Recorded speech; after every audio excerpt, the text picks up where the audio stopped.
En 'n hartlike goeienaand aan al julle Oraniërs. Die Oraniërs wat in Orania woon en elke Oraniër wat 'n uitwoner van Orania is wat nog nie hier kan woon nie, maar wie se harte warm vir ons droom van 'n vrye Afrikaner gebied brand. In hierdie boek, Urgent Imperial Service, word die situasie beskryf van hoe die Engelse regering die boere gevra het om Duits Wes-Afrika in te val. Dis natuurlik nie lank na die afloop van die Anglo-Boereoorlog nie. Die Engelse neem beheer van hierdie hele streek, hulle maak een land, Suid-Afrika, die boererepublieke gaan tot niet. En die twee Engelse kolonies, Natal en die Kaap, as ook al die ander groeperinge in hierdie groter gebied word nou opgeneem in die Engelse Ryk. Met 'n eie regering, dis die Unie van Suid-Afrika. En met die uitbreek van die Eerste Wêreldoorlog stuur die Engelse regering, die Britse regering, 'n telegram aan die boere. En hulle sê die volgende: If your ministers at the same time desire and feel themselves able to seize such part of German Southwest Africa, I will give them command of Swakopmund, Lüderitz and the wireless stations there or in the interior. We should feel that this was a great and urgent imperial service. 'n Groot diens aan die koning. Voor ons meer hieroor praat, wat lê vanaand vir ons voor? Julle is of ingeskakel natuurlik op Radio Orania en julle luister hier in Orania of op die internet deur Radio Orania se platform na die Orania beweging se tweeweeklikse program. Alternatiewelik kyk julle hier op YouTube na die Orania beweging en julle kan dus klank en beeld sien en julle sal ook 'n paar beelde op die skerm sien soos wat dit afspeel. Ons praat oor hoofsaaklik twee goed vanaand. Die een is die aanval van die minister van konstitusionele ontwikkeling en justisie gelei en begin deur Karl Neas, maar uiteindelik uitgevoer deur die minister op artikel 235, die reg tot selfbeskikking en op Orania. Om die waarheid te sê, as jy daai twee goed insluit, is dit eintlik 'n aanval op Afrikaners. Ons gaan dit bespreek, hoekom dit belangrik is, wat die implikasies daarvan is en hoe ons as Oraniërs, as Afrikaners op hierdie tipe van retoriek moet reageer. Die tweede helfte gaan ons bietjie praat oor hierdie Afrikaners wat aan die FSA se regering 'n brief geskryf het. Dis nou natuurlik die 42, hulle is net meer as Shirley Stron se 40 Afrikaanssprekendes. Of was dit 44? 42 mense wat 'n brief onderteken het wat gesê het, nie in ons naam kan die retoriek gedryf word dat daar enigiets fout is in Suid-Afrika. Hy is natuurlik aan die Withuis gestuur aan president Donald Trump met die doel om uit te wys dat alles perfek in Suid-Afrika is en dat daar nie in hulle naam enige uitdagings buite Suid-Afrika gekommunikeer mag word nie. Daarmee is hulle glad nie te vind nie. Maar kom ons begin by Neas en die minister van konstitusionele ontwikkeling. Terwyl julle kyk, dat weet ons tog van waar julle kyk, dit help ons baie as ons weet waar ons kykers is. Kyk jy hierdie program vandag dalk vanuit Orania, sit jy dalk elders in Suid-Afrika en ondersteun ons inisiatief, of is jy dalk ergens in die verre wêreld oor die see, maar nog steeds in jou harte Afrikaner in Orania ondersteun. So laat weet ons asseblief in die kommentaarafdeling van waar julle kyk, gee ons 'n bietjie aanduiding en doen ook asseblief moeite om ons video verder te deel en te versprei sodat nog mense wat reeds Oraniërs in hulle harte is, dit kan kyk, of dan ander wat nog, ek wil sê, bekeer moet word tot die Orania gedagte en tot die idee van Afrikaner vryheid, dat dit ook by hulle kan uitkom. Hoe die aanval geloop, wat begin het by Karl Neas. 'n Dokument het onder die Orania beweging se aandag gekom, wat 'n parlementêre gesprek eintlik is. Karl Neas, wat ons weet is 'n EFF lid, wat hulle verteenwoordig in die parlement. Hy is hulle knopie wat hulle gooi om ook 'n wit persoon in die EFF te hê, sogenaamde Afrikaner, alhoewel ek nie seker is dat Neas of die res van die Afrikaners daardie term aan hom wil koppel nie. En dan het hy hierdie brief van hom. Hy is natuurlik ook 'n oud segspersoon van Umkhonto weSizwe en baie daar betrokke, voorheen by die ANC.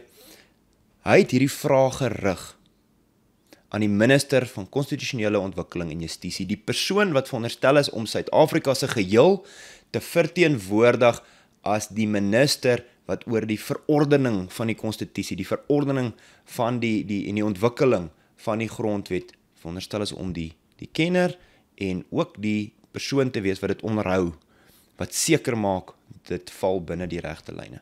En natuurlik ook in die naam van regverdigheid moet optree, die minister van Justisie, seker maak dit geskied ook, dat die reg geskied. So, wat is die vraag wat NEAS getekend gebruik het om Orania aan te val? En ek weet, baie van ons neem Karel NEAS nie meer ernstig op nie, en ons moet versigtig wees daaroor, en hy het homself al genoeg belaglik gemaak, dat mens hom as persoon nie noodwendig ernstig opneem nie. Maar die retoriek wat hy skep, en die retoriek wat dan uitvloei, tot op die ministersvlak, is bekommerenswaardig, en daarom neem Orania dit ook ernstig op. So kom ons praat gou daaroor. Dit is vraag NW 5162 na die minister van Justisie en Konstitusionele Ontwikkeling deur meneer CG NEAS. Goed, en hy begin deur 'n stelling te maak. Die stelling is, die voortsleepende rasgemotiveerde misdade wat deur white supremacists, soos hy dit stel, wit meerderwaardigheidsmense teen swart Suid-Afrikaners gepleeg word en die gebruik van kulturele selfbeskikking om ras-eksklusiewe enklawes te bou. En dan vra hy die minister, watse legislasie, watse wetgewing gaan daar gestel word om dit aan te spreek? En hoe gaan Afrikaner geskiedenis, plekname en straatname en monumente aangespreek word, sodat dit uit die publieke domein verwyder kan word, want dit is rassisties en is koloniaal? En hoe gaan gemeenskappe soos Orania, en ek sal my indink gemeenskappe soos Kleinfontein natuurlik daarbey ingesluit, en enige ander gemeenskap wat selfbeskikking wil bevorder, hoe gaan dit aangespreek word, en wat se stappe gaan geneem word? What steps will be taken to effect such an overall, including imprisonment for offenders, ingesluit arrestasie en tronkstraf vir mense wat hulle reg tot selfbeskikking wil uitleef in gemeenskappe soos Orania. Nou, dat NEAS al baie nonsens kwyt geraak het, is so. Dis die minste van ons bekommernisse. Ek sê nie ons moet hom nie ernstig opneem nie, maar waarheid te sê, ek dink ons moet die retoriek erg teenstaan. Maar 'n persoon wat veronderstel is om neutraal te wees, wat die burgery van Suid-Afrika veronderstel is om te verteenwoordig, is natuurlik die minister. Momoloko Kobai. Wat is haar antwoord? Sy begin deur te sê, rassisme is in Suid-Afrika as 'n multidimensionele en unieke konteks in Suid-Afrika, maar rassisme is 'n probleem. Dan maak sy sommer na tweede sin die stelling, koloniale verowering en apartheid het miljoene swart Suid-Afrikaners landloos gelaat en sonder hulle regte. Sommer net 'n sambreelstelling wat daar gemaak word. The predominant acts of racism are perpetrated by whites that discriminate in various forms against black persons. Sambreelstelling. Die primêre oortreders van rassisme is wit en hulle oortree teen swart mense. Die minister het dit nie nodig geag om enige bron vir hierdie stelling neer te pen nie nodig geag om dit op enige manier te bewys nie. Hoekom nie? Want dit is die meesternarratief van die ANC. Dis die meesternarratief. Afrikaners is sleg, ons geskiedenis is sleg, ons hoort nêrens nie, en meer as dit nog, ons is die probleem hoekom alles fout is. Sulke grobbe stellings is altyd maar 'n bitter pil om te sluk. Veral as dit van 'n minister kom, nie dat ons noodwendig van ANC ministers meer verwag nie, maar dit gaan verder. En dit is waar 'n fyn lyn oortree word, die fyn lyn van wat is konstitusioneel wettig, wat is volgens die grondwet wettig, en wat is ANC gevoel, wat is die ANC se droom, se wil, hoe wil hulle dit hê? En dit is wanneer sy begin verwys na artikel 235 van die grondwet. Artikel 235, maar goed, sy verwys eers na hoofstuk 2 van die grondwet, wetlike, politiese, sosio-ekonomiese en kulturele regte, dit word daar gegee, en dan word in artikel 9 die reg tot gelykheid, geen diskriminasie nie, artikel 10 die reg tot menswaardigheid, artikel 16 vryheid van uitspraak, en so aan en so aan. Goed. That right does not extend to propaganda for war, incitement or imminent violence or advocacy for hatred. Dit is based on race, ethnicity, gender or religion. Baie interessant dat die ANC sê, die reg om nie te haat op grond van ras nie, is nie vasgevang in die regte van die grondwet nie, terwyl daar honderde wette op grond van rasisme is in Suid-Afrika. Goed, dan verwys sy na artikel 30 en 31, taalregte, kulturele regte, regte van kulturele en geloofs- en linguistieke gemeenskappe. Goed, maar nou maak sy 'n stelling wat baie bekommerenswaardig is. En dit is om te sê, artikel 235, soos wat Orania dit onder andere uitvoer, behoort eintlik nie wettig te wees nie. Sy neem by haarself die reg op, nee? Die minister wat veronderstel is om grondwetlike regte te beskerm, voel nie dat dit gepas is dat artikel 235 die reg tot selfbeskikking vir Afrikaners en vir Orania daar gestel kan word nie. Dit pas haar nie. Sy en NEAS ag dit nie nodig nie. Omdat hulle en ander ANC-kaders nie voel dis nodig nie, hoekom moet Afrikaners daai reg hê? Om die waarheid te sê, haar woorde is, the South African, however, sy begin met however, the South African context has a different political history where the majority of the population was disfranchised by a white minority.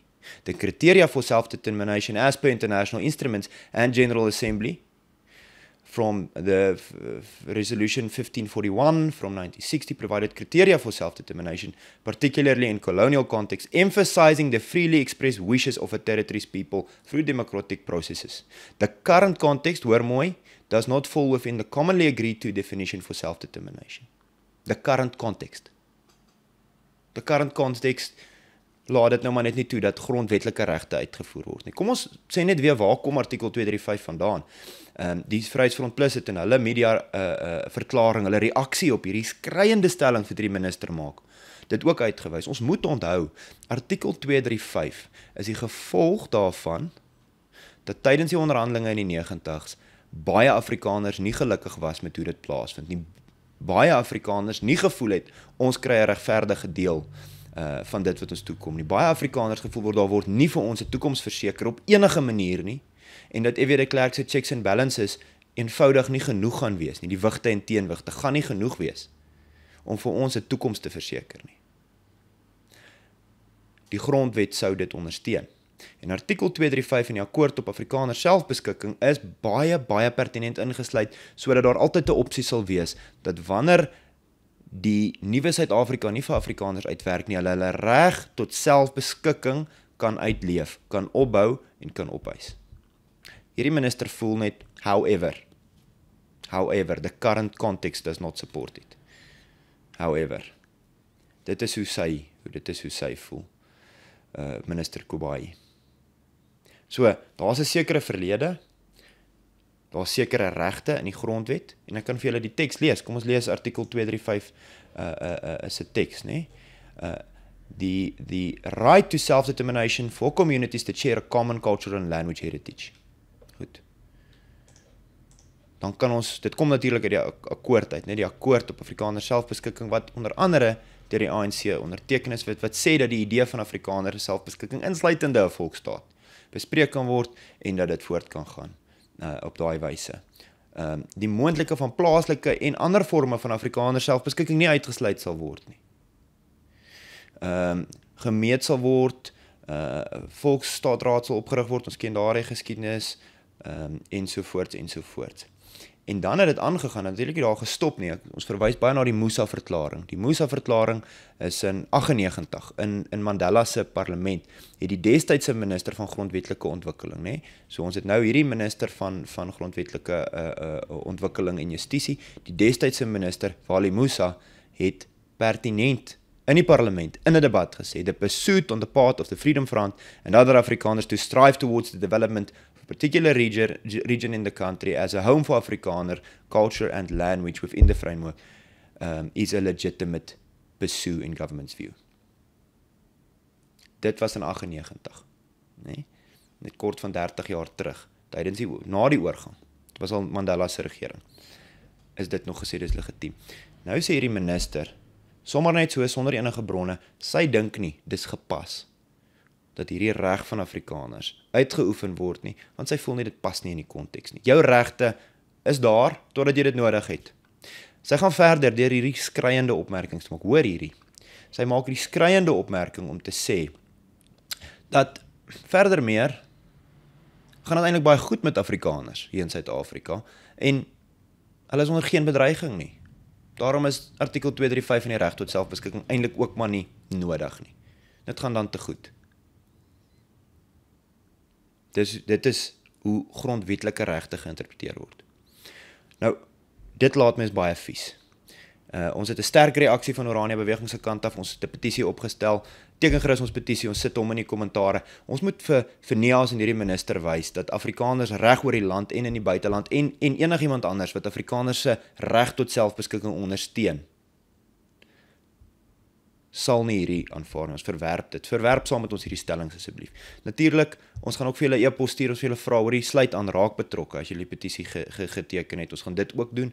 Ek sê dit nou vir julle, ons probeer niemand uitvang nie, maar ons gaan vir julle e-pos stuur en vra oor die raak 'n lid van die Orania Beweging. Ons het julle nodig om te bou. En as jy nie 'n lid nou wil of kan word nie, ondersteun Orania nog steeds, wees betrokke, lees ons e-posse. Ons het elkeen van julle nodig. So gaan teken asseblief vir die petisie. Kom ons maak 'n openbare stelling. Julle sê onlangs het ander petisies ook Orania se bestaansreg aangeval. Hulle het so 5000 mense gekry om te sê hulle glo nie Orania en artikel 235 moet bestaan nie. Ons het daarop reageer. 100,000 mense het Orania se petisie geteken. So dit stuur 'n sterk boodskap. Ons moet daai narratief vestig. Ons moet dit boekstaaf. Ons moet vir die wêreld wys hier is steun. As jy 'n akkoord op Afrikaner selfbeskikking se teks ook gaan lees, sommer op Wikipedia, dan sal jy ook sien dat steun vir hierdie idee letterlik een van die vereistes was. Grootskaalse steun deur Afrikaners. So teken hom asseblief. As jy nie wil aansluit as lede nie, ondersteun ons, maar as jy wil betrokke raak 'n lid van die Orania Beweging en help ons hierdie gevegte veg. Kom ek sê net wat is Orania se groter reaksie wat dit aanbetref? Ons groter reaksie, en dis nou vir ons luisteraars hier in Orania, op Radio Orania, ons mense wat van buite af luister, laat weet ons asseblief wat een van die twee jy is. Ons groter reaksie is baie eenvoudig. Elke steen wat op 'n ander steen vasgemessel word in Orania, elke stukkie pad wat gebou word, 'n stopbord wat opgerig word, gras wat geplant word, plaveisel wat gelê word, is monumente vir selfbeskikking. As Orania 'n meter se teerpad bou, dan word dit met eie kapitaal en kapitaal van ons ondersteuners wat miskien vir die Stadsboufonds geld skenk of wat miskien belê in Orania gedoen. Dit word met eie arbeid gedoen. Dit word met ons eie dienste gelde gedoen. Nie 'n sent daarvan kom van die regering af nie. Nie 'n sent van ons belastinggeld kom al terug na ons toe nie. Ons doen dit self. Daarom is elke dingetjie wat in Orania gebeur, hoe klein, hoe nietig, dit voel partykeer so klein, al gebeur hierdie groot goed in die wêreld, en is Amerika en China en Rusland, en die ANC doen dit en dat, en ons mense, en dit gaan swaar. Ons moet onthou, elke klein dingetjie wat ons doen, soos om 'n nuwe parkeerarea te bou, soos om 'n nuwe klaskamer by 'n skool te bou, soos om een kind by te kry in een van die klaskamers in Orania. Een nuwe geboorte, om een ekstra Orania vlag te maak en om ergens te huis of te verkoop aan 'n ondersteuner wat hom in sy dorp of in sy stad huis, is 'n klein monument vir selfbeskikking. Dit kan ook nie by Orania stop nie. Dit moet by die Orania idee, moet by verskillende gemeenskappe posvat. Mense moet dit opneem. Die idee van 'n bevryde gebied deur jou kultuur en jou geloof uit te leef en die idee van eie arbeid. Eie arbeid, eie instellings, eie grond. Daar is nie 'n plan daar buite nie. Buite dit is daar nie vir ons vryheid nie. As ons nie ons eie werk doen, ons eie instellings bou en ons eie grondgebied, bevryde grondgebied ontwikkel nie, dan gaan ons en ons kinders se kinders nie vry wees nie. So, dit is die boodskap wat ons gaan stuur. Ons gaan die petisie, ons gaan hom onderteken, ons gaan ons ondersteuners reg oor die land en reg oor die wêreld groei, en wat ons nog gaan doen is, ons gaan Orania bou. Ons praat baie oor die de facto ding, ons praat baie oor die de facto, de jure ding, net om dit weer vinnig te sê, wat is de jure erkenning van artikel 235, as die staat sê, ons gee julle die regserkenning, daar is julle gebied as Afrikaners. Julle het daar die reg, dit word nou erken deur die howe, deur die politieke bestel. Daarby moet ons uitkom. Maar die Orania strategie is de facto. De facto beteken wat gebeur in praktyk, wat is die feite op die tafel. Die feite op die tafel moet wees, ons bou. Ons bou ons dorp, ons bou hom na 'n stad. Ons bou ons stad, ons bou hom na 'n streek toe. Ons bou 'n streek, ons bou hom eendag na 'n republiek toe. Dit is ons doel, dit is waaraan ons moet glo en waaraan ons moet werk. Dis die de facto. So ons kry daai erkenning deur die realiteit te skep. Ons kan nie eers erkenning kry en dan wil ons begin stene op mekaar pak nie. Ons pak eers stene. Die reg volg baie keer die praktyk, eerder is andersom. So dis wat ons vir hierdie minister, dis die boodskap wat ons vir hulle gaan stuur, vir NIAS en vir haar. Ons gaan sê, hier is die realiteit wat ons bou. Hier is ons vriende, dis die mense wat hierdie idee ondersteun, wat hierdie petisie, wat dit die skreiende goed wat julle gesê het, verwerp het, onderteken het. En hier is wat ons elke dag doen, ons bou 'n toekoms vir ons mense. Hierdie kan mense bloed nogal laat kook, en nogal lekker opwerk. Is nie moeilik, hierdie minister en hierdie EFF, Karel Nias, is nie moeilik om hulle te kry om mense bloeddruk op te bou nie. Die beste terapie daarvoor, glo ek, is om net bietjie in Orania rond te ry en die ontwikkeling te sien. Sien hoe Afrikaners paaie bou, om te sien hoe Afrikaners nuwe geboue bou. Hoe Afrikaner onderwysers en onderwyseresse ons kinders in die skole opvoed. Dit maak jou bloeddruk rustig as Nias met jou klaar is. Kom ons gaan aan. Ek wil wel iets sê oor hierdie Stellenbosch mafia wat die brief aan die Trump-regering geskryf het. Dit is nie direk van toepassing op Orania, maar dit is ook nie direk nie van toepassing nie. Want die Amerikaanse politiek, die Amerikaners was natuurlik betrokke by die onderhandelinge wat ons in hierdie bestel gesit het waar ons nou is, hierdie staat waar ons nou is. Hulle het 'n verantwoordelikheid om weer Afrikaners se pad uit te gee ook, dis wat ek glo. As hulle betrokke was by die onderhandelinge, dan moet hulle betrokke wees by die oplossing ook. En ons sien nou, daar is steun van die FSA af. En mense ook nie verbaas nie, dat regering soos die FSA nie geskok is oor die goed wat 'n minister van veronderstel is om al die burgers van hierdie land te verteenwoordig, as hulle daai tipe van goed kwytraak. Is dit tog duidelik dat 'n regering soos Amerika en hopelik vele ander ook ontsteld moet wees oor wat in Suid-Afrika aangaan. Goed, so dit is van toepassing op Orania ook. Hierdie brief wat geskryf is, nie in ons naam nie. Afrikaners reageer op die misbruik van hulle storie. Nou dis 'n verwysing na die narratief oor die situasie wat in Suid-Afrika aan te afspeel is, wat die Amerikaanse regering oor die afgelope klompe jare, ek sal sê sedert 2010, toe hulle meer en meer geïrriteerd begin raak het met hoe die ANC optree in Suid-Afrika. So het hierdie ding opgebou, dis nou 2025, en nou is al besig om drastiese dinge te gebeur. Nou, dit is nou besig om deur die prosesse te gaan, die Senaat en die Huis en die FSA. Ek dink ongelukkig, vroeër eerder as later gaan daai dominos begin val, en dit gaan die situasie in Suid-Afrika versleg, ons moet daarvan bewus wees. En dit is belangrik, die ANC moet tot daardie besef kom, sodat hulle beleid kan verander, en vir hulle omgewing waaroor hulle nou aangestel is, dat hulle meer vryhede kan gee, raswette kan skrap, Afrikaners ook die regte kan gee om hulle kultuur en hulle geloof en hulle identiteit in 'n vrye gebied uit te leef. Dit is die enigste volhoubare oplossing. Maar daarmee saam is dit ook belangrik dat ons met die Amerikaners en ander mense, ek sê ons moet met die hele wêreld praat. Ons moet met die hele wêreld se groot ekonomie en groot state praat. Maar ons moet die boodskap duidelik stuur. Ja, hier is uitdagings. Ja, ons is in die moeilikheid. Ons is nie slagoffers nie. Die blote feit dat ons na buite kommunikeer is nie soos hierdie brief sê slagofferskap nie. Ja, hierdie mense sê hulle verwerp die slagoffersmentaliteit wat Afrikaners aanneem. Nonsens. Ons is slagoffers van hierdie regering se beleid. Ons het 'n slagoffersmentaliteit nie. Is onderteken deur mense soos Rudy Buys, leierskap en diversiteitskonsultant. As ek nou ooit gehoor het van 'n titel wat nie 'n regte werk is nie, is nou diversiteitskonsultant. Maar baie van ons ken vir Rudy Buys en die dinge wat hy aangevang het. Toe nie Andri Silje van die NG Kerk, Profanie Kloete, professor Piet Kroukamp, mede-professor in politieke studies en internasionale verhoudinge, hy is by die NWI, Piet Kroukamp, Max de Pre, geen verrassing daar nie, Pierre de Vos, Stan du Plessis, Rudolf Gous, regter Johan Kriegler, Ruda Landman, nog 'n klompie, nog 'n klompie, ek dink is 42, toe die Rudy Swanepoel van die NG Kerk het dit onderteken, en so voorts, totaal van 42 name. Hoe die ANC reageer hierop? Ek laat julle raai. African National Congress, Department of Communications, Information and Publicity, die ANC se propagandakanaal, hulle het reageer hierop. ANC welcomes the not in our name declaration by freedom-loving Afrikaans-speaking South Africans. Hulle kan nie eers so ver gaan om die woord Afrikaner oor hulle lippe te kry nie. Afrikaans-speaking South Africans. Weet jy, hulle is eintlik heel waarskynlik reg. Dit is Afrikaans-speaking South Africans. Seker nie Afrikaners nie. These freedom-loving South Africans recognize the unity being forged in our country is essential to building a non-racial, non-sexist, this, non-that democratic and prosperous South Africa, they affirm that nation building requires honesty about our painful past and a shared commitment to redress the deep inequalities. Like met die enigste manier om dit aan te spreek is om Afrikaners 'n grondwetlike reg op selfbeskikking te ontken, om raswette op elke moontlike faset van die samelewing, van skoolhokkiespanne tot groot besighede in te stel, sodat niemand kan beweeg buite hierdie inperkende ANC-dominering van wat jy mag en nie mag nie, en hoe jy mag wees, en hoe jy besigheid moet doen, en hoe jou kinders moet hokkie en netbal en cricket en rugby speel nie. En dan noem hulle dit wragtig, this is the spirit of reconciliation that our founding fathers envisioned. South Africa belongs to all who live in it, black and white.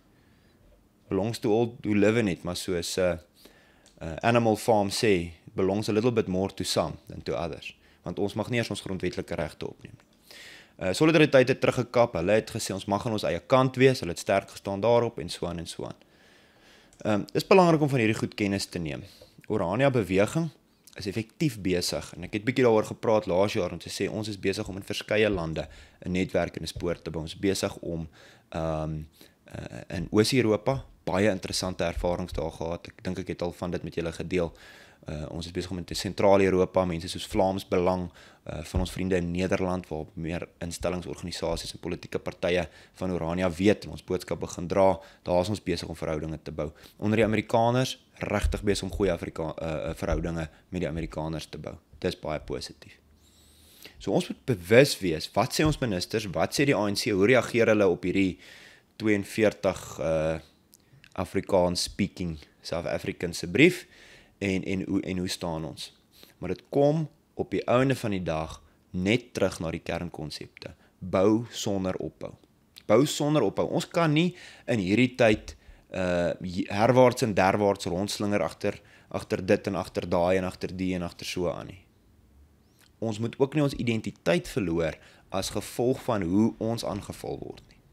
Het is baie maklik om dit waarin ons voorvaders geglo het, dit wat hulle was, vir die boere in die boereoorlog, wie hulle identiteit was, op te gee vir iets wat op hierdie korttermyn beter voel. Ons was nog altyd ordentlike mense, ons was nog altyd hartlike mense, ons was nog altyd gasvry mense, ons nog altyd na almal geluister en aan ons eie besluite gemaak, soos wat ons goed geag het, volgens ons Christelike geloof en volgens ons Afrikaner boerekultuur. So ons moet in die eerste plek getrou aan die Here en getrou aan onsself wees. Getrou aan die Here en getrou aan onsself en ons identiteit. Ons moet nie nou allerhande snaakse goed begin aanhang nie. Dis 'n risiko onder ons mense. En dan moet ons bou. Jy bou dalk nie aan Orania nie, bou dalk aan 'n ander projek. Jy is dalk besig met 'n ander inisiatief vir ons mense en vir die vooruitgang van ons mense. Maar wat jy ook al doen, bly by die basiese beginsels van wie ons is, omarm eie instellings, eie grond en eie arbeid. Daarsonder is daar nie vryheid nie. En kom ons kyk of ons samewerking kan bevorder, eerder as om meer verdeling in ons volkie te bewerkstellig, deur almal verdag te maak, deur die ene Afrikaner en daai ene boer te noem, asof dit nie dieselfde volk is nie. So, dis krities belangrik. En dan wat die Orania plan betref, ons glo, ons moet ons mense vestig in 'n gebied, dit groei van tiene na honderde, na duisende, na 10.000, na hopelik 100.000, na dalk miljoene Afrikaners, wat in hierdie Noord-Kaap gebied vestig, omdat ons in een gebied, ons noem dit konsentrasiepolitiek, nee, baie van julle sal dit dalk ken, konsentrasiepolitiek in 'n gebied, sodat ons in daai gebied ons eie besluite kan maak. Hoe bly ons die meerderheid in daai gebied? Eie arbeid is die sleutel. Dit is die sleutel. Eie arbeid, eie instellings en eie grond. Eie arbeid sal hierdie ANC propaganda uitpresteer. Eie arbeid sal hierdie Afrikaans speaking South Africans uitpresteer. Eie arbeid sal hierdie minister en Piet Kroukamp ook, maar Karl Neas uitpresteer. En dit is hoe ons 'n toekoms gaan bou. Ek wil vir julle baie dankie sê, dat julle ons ondersteun, dat julle ons program kyk, dat julle deelneem, dat julle kommentaar lewer, dat julle bydra tot die debat. Vir julle dankie sê dat julle staan vir artikel 235 in Orania se reg om te bestaan. Dis nie net Orania wat hierdie artikel kan gebruik nie, ander gemeenskappe kan dit ook gebruik. Neem dit op, is die reg tot selfbeskikking. Ons glo natuurlik in ons plan. En dan, net om terug te kom wat ek aan die begin gesê het. A urgent service to the imperial, to the king, to his majesty the king, to the imperial governments. Julle doen ons tog so groot guns, julle boere wat in die Anglo-Boereoorlog en die Tweede Vryheidsoorlog nog deur die Duitsers gehelp is en toe in die Eerste Wêreldoorlog die Duits-Wes moes aanval namens die Britse koning. Dit is 'n groot diens. Hierdie Afrikaans-speaking South Africans doen ook 'n groot diens aan die ANC. 'n Urgent Imperial Service. It's 'n Urgent Imperial Service wat hulle doen. En is reg en is hulle besluit, hulle mag het doen. Hulle mag sê nee in ons naam is of so nie. Maar ons het ook 'n reg. Ons het ook 'n reg om ons selfbeskikkingsbeginsels uit te leef. Ons kan dit doen, ons sal dit doen, ons moet dit doen. Dit is ook 'n verantwoordelikheid om ons vryheid te bevorder, sodat ons die Here in vryheid kan aanbid en sodat ons kinders in vryheid kan grootmaak en dat ons kultuur kan uitbou. Laat hulle Urgent Imperial Service doen. En laat ons getrou aan die Here en getrou aan die Afrikaner volk ons plig en ons verantwoordelikheid uitvoer. Baie dankie dat julle saam gekyk het. En daar waar julle gaan, maak dit bevryde Afrikaner gebied. Vryheid in ons tyd.